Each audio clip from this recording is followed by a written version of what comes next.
Potensi bahan organik pembenah tanah sangat berlimpah. Selain dari limbah pertanian, tersedia juga limbah rumah tangga dan sejenis rumah tangga. Saatnya kita beralih ke pertanian ramah lingkungan, kembali memperbaiki kualitas tanah pertanian.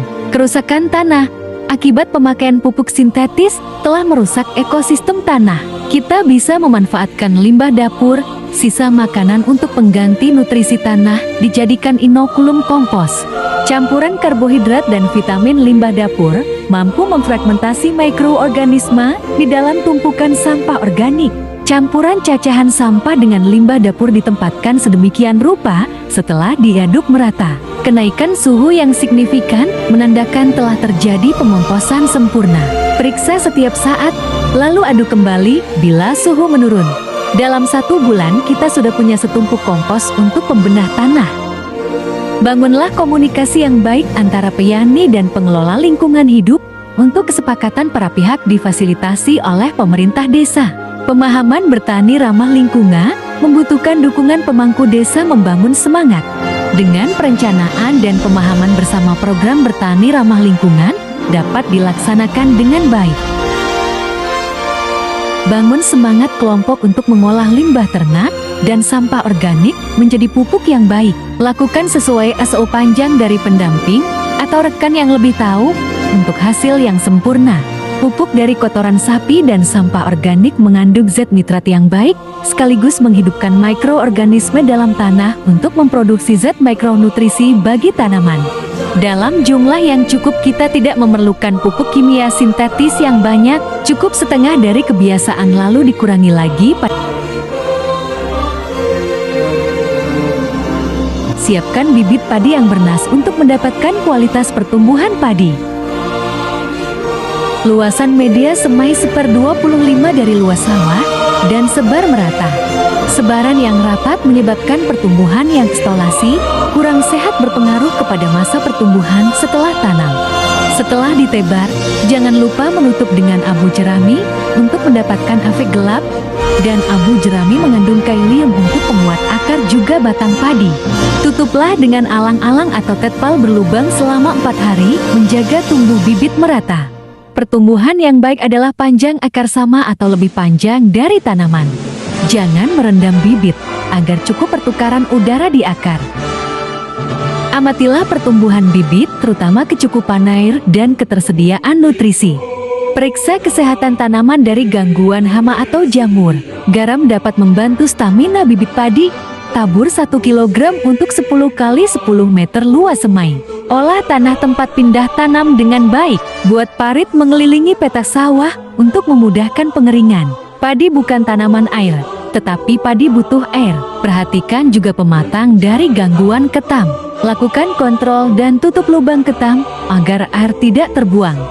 Sebelum tanam tanah, dispraykan mol pisang untuk merangsang mikroba pengikat fosfat. Ini dibutuhkan untuk penumbuhan akar halus, juga sebagai nutrisi vegetatif.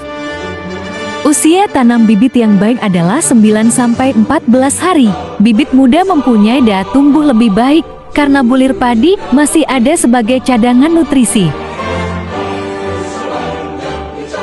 Tanam bibit dangkal, karena akar padi tidak tumbuh ke atas. Selain lapisan humus tanah, memang tersedia banyak di permukaan. Dengan menanam 1 biji dalam 1 dapur lebih baik daripada menanam jumlah banyak, karena persaingan akar sulit bagi tanaman mengukur nutrisi lingkungan. Ketinggian air pada macak-macak lebih efektif mempermudah reproduksi karena udara sekitar adalah nitrogen. Nitrogen masuk ke permukaan tanah, kemudian dengan bantuan mikroorganisme tanah diubah menjadi nitrat. Nitrat diserap akar tanaman ditransportasi dalam bentuk nitrit.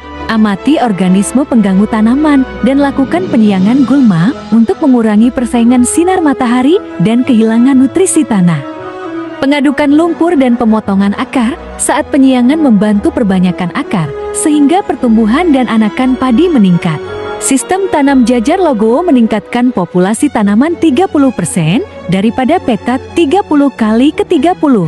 Tetapi jumlah anakan produktif padi lebih rendah, nanum tidak kalah. Pada masa primordial, biasanya banyak pengganggu tanaman seperti kupu-kupu sundep, walang sangit, dan tugau. Periksa dengan seksama dan kontrol dengan pestisida nabati. Untuk mengatasi masalah jamur, baik dari perakaran atau batang, bisa memanfaatkan asap cair untuk perawatan dari usia 15 hari.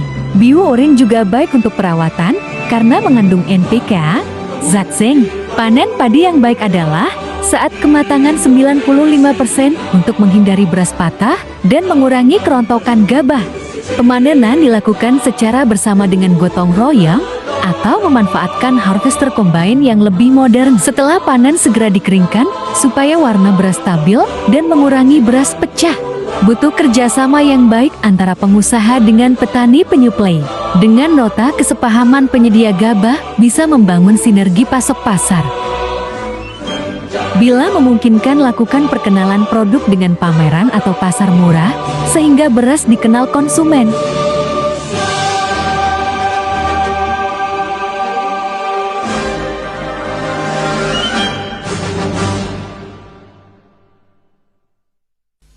Lakukan pencatatan praproduksi dan hasil panen gabah, mengingat kemajuan pasar e-commerce berbasis data. Kelompok-kelompok petani bisa bergabung untuk membuat usaha bersama, semisal koperasi produksi, untuk menghindari praktik dagang pengijon atau penabas. Kerjasama dengan badan usaha desa, BUMDes, BUPDA bisa berkolaborasi membangun kemitraan, menyalurkan beras dari petani untuk petani. Pertanian maju, mandiri, modern.